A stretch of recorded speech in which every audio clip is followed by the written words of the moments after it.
কুরচি এটি একটি সপুষ্পক বৃক্ষ। পাহাড় পর্বতে দেখা যায় বলে হয়তো এই গাছের আরেক নাম গিরিমল্লিকা। এছাড়া কুরচি গাছকে আর যে নামে ডাকা হয় তা হলো কুটজ, ইন্দ্রজব, ইন্দ্রজৌ, বৎসক, কলিঙ্গ, প্রাবিশ্য, শত্রুপাদব, সংগ্রাহী, পাণ্ডুডুম, মহাগন্ধক, কোটিশ্বর নামেও পরিচিত। শুভ্রতা ও সুগন্ধে ভরপুর এই গাছ সচরাচর বাংলাদেশ, নেপাল, মায়ানমার, ভুটান, ভারতবর্ষ বিভিন্ন জায়গায় দেখা যায়। কুরচি ফুলের আদি নিবাস ভারতবর্ষ। অ্যাপোসিনেসি পরিবারের এই গাছের বৈজ্ঞানিক নাম হল হোলারেনা পিওসিনেস। আগে প্রায় গ্রামেগঞ্জে প্রত্যেকটা অঞ্চলেই কিন্তু এই কুরচি গাছকে দেখা যেত, কিন্তু এখন এই গাছটি প্রায় বিরল।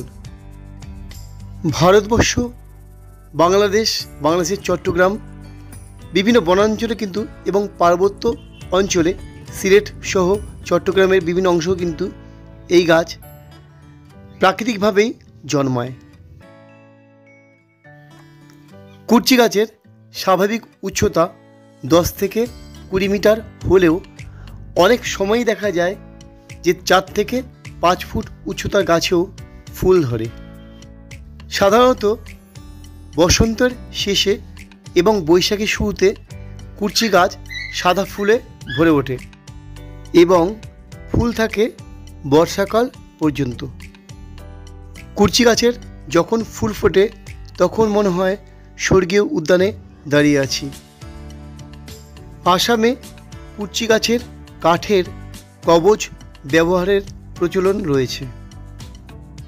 এর নরম কাঠ থেকে পুতুল ও খেলনা প্রস্তুত করা হয়। কুরচি গাছ ঔষধি গুণে ভরপুর।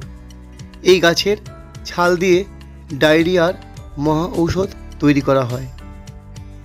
যারা হাঁপানি রোগে কষ্ট পাচ্ছেন তারা কুরচি গাছের শেকড়ের রস পান করে দেখতে পারেন। এটি মহা ঔষধি হিসাবে ব্যবহার করা হয় হাঁপানি রোগের ক্ষেত্রে।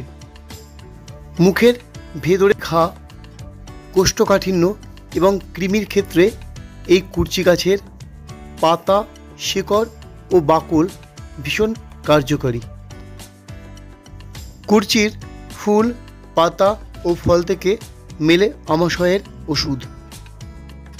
এছাড়াও বিভিন্ন ধরনের চর্মরোগ, জ্বর ও ব্রঙ্কাইটিসের উপশমের ক্ষেত্রেও কুরচি গাছের ছাল, বাকল এবং পাতাকে ব্যবহার করা হয়ে থাকে।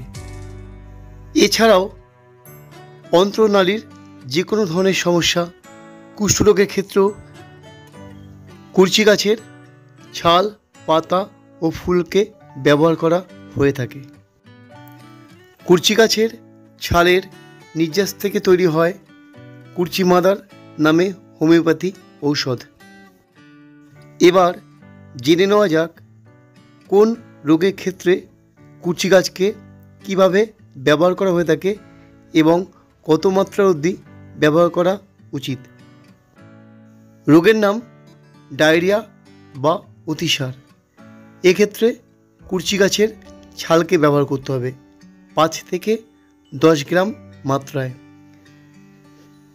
1 কাপ জলে 5 থেকে 10 গ্রাম কুরচি গাছের ছাল ভিজিয়ে তা সিদ্ধ করে যখন হাফ কাপ জলে পরিণত হবে তখন তা 2 থেকে 3 বার দিনে সেবন করতে হবে। রোগের নাম রক্ত আমাশা। ব্যবহারকার্য অংশ হলো ছাল। 10 থেকে 20 গ্রাম পরিমাণ গাছের ছাল ভালো করে চূর্ণ করে নিয়ে 3 থেকে 4 কাপ জলে সিদ্ধ করতে হবে। যখন জলটা 1 কাপে পরিণত হবে তখন সকাল ও সন্ধ্যাতে সেবন করলে রক্তমাশা থেকে মুক্তি মিলবে।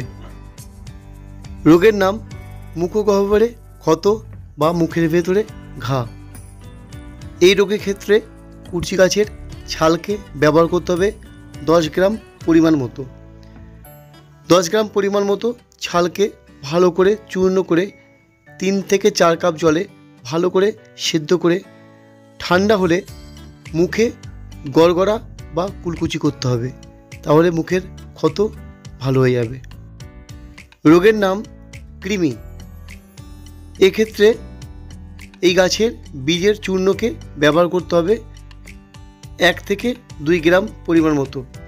মধুর সাথে ভালো করে মিশিয়ে আহারের পূর্বে এটিকে খেতে হবে 5 থেকে 7 দিন, তাহলেই কৃমির সমস্যা থেকে সমাধান মিলবে। রোগের নাম কুষ্ঠ। ব্যবহার করতে হবে কুরচি ফুলের বীজের চূর্ণ। পরিমাণ মতো নিয়ে ঘষে প্রলেপ তৈরি করে আক্রান্ত স্থানে লাগাতে হবে। রোগের ক্ষেত্রবিশেষ প্রয়োজন অনুযায়ী এই গাছের ছাল, ফুল এবং পাতা ও ফলকে ব্যবহার করা উচিত। অতিমাত্রায় ব্যবহার কখনোই ভালো নয়। এই সমস্ত তথ্য আমি পেয়েছি গুগল থেকে এবং বিভিন্ন ইউটিউব চ্যানেল দেখে। বিলুপ্ত প্রায় এই গাছটি ভারতবর্ষ এবং বাংলাদেশে সংরক্ষিত উদ্ভিদ হিসাবে চিহ্নিত। তাহলে বন্ধু, কেমন লাগলো আমার এই ভিডিওটা? যদি ভিডিওটা ভালো লাগে এবং আপনাদের কোনো উপকারে আসে, তাহলে কিন্তু অবশ্যই আমার চ্যানেলটিকে সাবস্ক্রাইব করে আমার পাশে থাকবেন। পারলে বন্ধু ও আত্মীয়জনের মধ্যে ভিডিওটি শেয়ার করবেন, আর অবশ্যই ভিডিওতে একটি লাইক দেবেন। তাহলে আজ রাখি, আবার দেখা হচ্ছে নতুন কোনো ভিডিওতে। ততক্ষণ আপনারা সকলেই ভালো থাকুন। নমস্কার।